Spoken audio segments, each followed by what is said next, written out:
What's up, guys? Happy Sunday. Hope y'all are doing well. I wanted to hop on here and make a few quick videos considering I am just kind of in the process of creating new things for clients right now, and I just wanted to bring you along with me. The first thing that we're doing is script writing. So in this video, I sort of want to walk through my process in creating new scripts for clients and creating new scripts for new services. So right now in the process of building out remodeling scripts for a new client that we've taken on recently.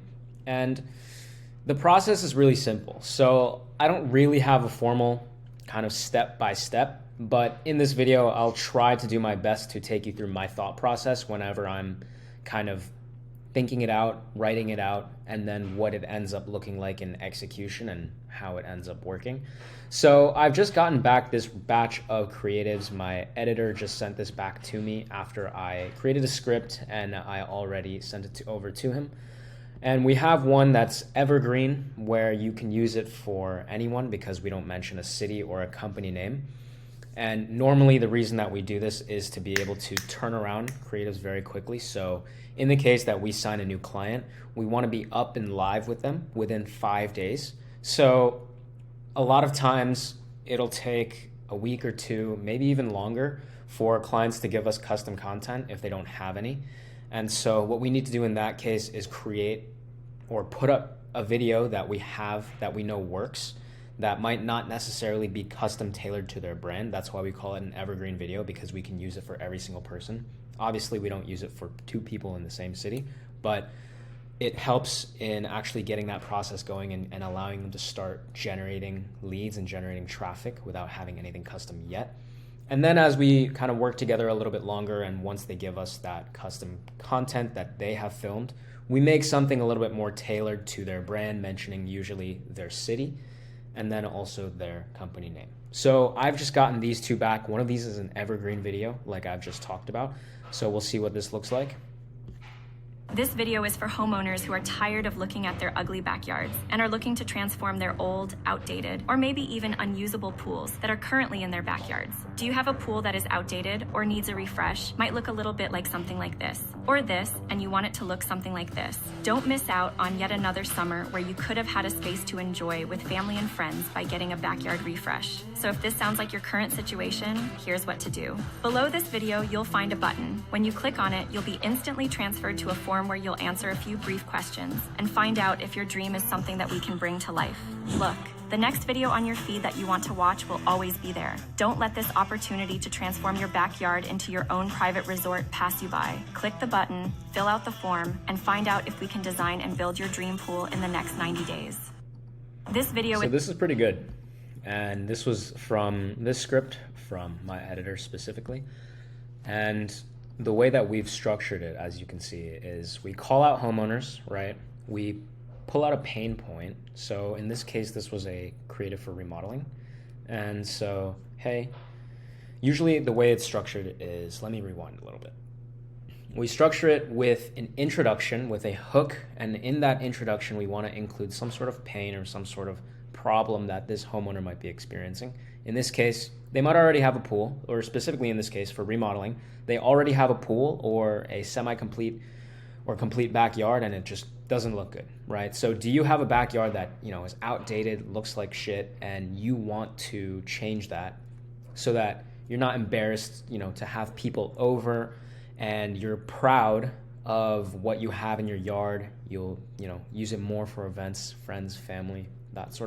on yet another summer, a completed pool project, a completed backyard where you could have a space to enjoy with your family and friends, right? Allow them to kind of get to that dream state, which will inevitably have them click, talking about what they want specifically, and you having a higher chance of actually locking up that deal, because now you have given them their problem, they recognize their problem, and you've also presented their dream state, which you can take them to. And so there's a higher likelihood that they will actually pull the trigger, especially if they have funds or they get approved for financing, that you will actually be able to go ahead and move this project, right? After we present the problem in the introduction and, calling out the target audience in the introduction, and then imposing an offer and a dream state in the body, then we move to a call to action. So we always give a call to action. A call to action means that you're giving the viewer something to do at the end of the video. You're instructing them like a dummy, right, to click below so that they can fill out the information, speak with you about their project, and you can connect with them that way. And a lot of times, if you don't say this, they don't know where to go, right? So you have to treat these people scrolling through their feeds, sometimes like mindless zombies. You have to treat them like children. So you always have to give them a call to action and what to expect, so that you can align expectations at the end of the video and nothing is surprising to them. So if you tell them to click below and see that you'll be transferred to a survey where you have to fill in some information about the project that you could potentially be looking for. Generally, we ask whether or not they're the homeowner, obviously, the time frame in which they're looking to get something done, and also ask them to describe their project scope. If you need to qualify more, you can ask them whether they need financing. You can give a range of budget options, right? Like 50 to 75K, 75K to 100K, 100K plus. Keep them pretty broad. Otherwise, you scare a lot of people away. And then obviously their contact info, name, email, phone number, ask them to submit. And at that point, they've gone through and submitted so much information and they've committed to essentially having a conversation with you, because now they've spent about 30 seconds to a minute filling out the survey so that they can actually speak with you. So that is how I structure it. I don't know if it's the perfect way to structure it, but I know it's definitely a way that works for us right now, and it works for all of our clients, because these videos that we're creating for everyone are performing and outperforming everything else in their market because they're unique. And I'll make a separate video right after this doing ad review, where I will go to ads library and look at other people's ads. I'll type in the names, I'll type in, I'll go over and break down their creative, their copy, whether or not it's a good ad or not, and why it could be performing or why I think it might be underperforming. Because I'm sure if you are active or in tune with your marketing, then when you scroll through your feeds, you're going to find that there's going to be a lot of pool companies and a lot of outdoor contracting companies that have ads that end up looking a little bit similar. And there's a reason for that. And it's because it's going to be an easy thing to do.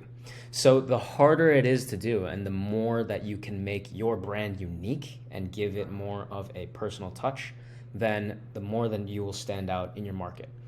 At the end of the day, every single company that I've spoken to always says, yeah, what differentiates you? Yeah, it's the quality of my work, and it's the time frame I can get my work done, attention to detail. And there's no way for a homeowner or a customer to know that, right? On the front end. You're no different if you have a photo of a pool. There's 2 photos of the pool in their feed from 2 different companies. You guys aren't different. Sure, your quality of work and attention to detail could be different, and I'm not saying it's not. But there's no way for them to differentiate that, is the point I'm trying to make. So I hope this helped. We have a few other ads that I guess I can play. And if this did help you, then feel free to make your own script, send it to us, and I'll be happy to kind of go over it for you, or even create the video for you with my editor and see how it performs in your market, because I'm always curious on how to improve and make better videos. And so let me know if this helped, and I will see you in the next video.